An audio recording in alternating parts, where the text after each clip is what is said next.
5 ans après le dernier passage du Tour de France ici à Saint-Gilles-Croix-de-Vie, le vélo revient. Et pour l'occasion, un village était mis en place à quelques pas de l'arrivée. Comme vous le voyez, c'est un peu la fête du sport ici aujourd'hui. Un stand de caricatures, de la musique, même le soleil est de la partie pour accueillir les Gillocruciens avant l'arrivée du peloton. Et puis la région l'avait annoncé, ce tour c'est aussi l'occasion de promouvoir le sport auprès des jeunes. Alors pour leur en mettre plein la vue avant même l'arrivée des coureurs internationaux, le public avait droit à une démonstration de VTT trial de haut niveau.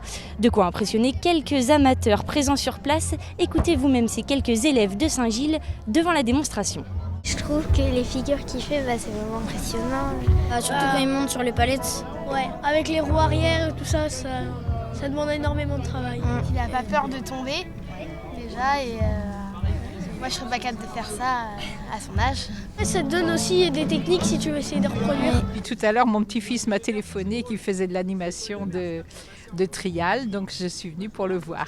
Ça apporte une animation, c'est toujours, en plus on a le soleil, c'est génial, donc ça donne une bonne image de Saint-Gilles. C'est surtout pour voir l'équipe, notre équipe vendéenne, Direct Énergie, et puis les autres naturellement, il n'y a pas que, mais bon. C'est super impressionnant de voir des coureurs comme ça qui vont faire du vélo comme ça. Parce que c'est super impressionnant de les voir passer devant nous.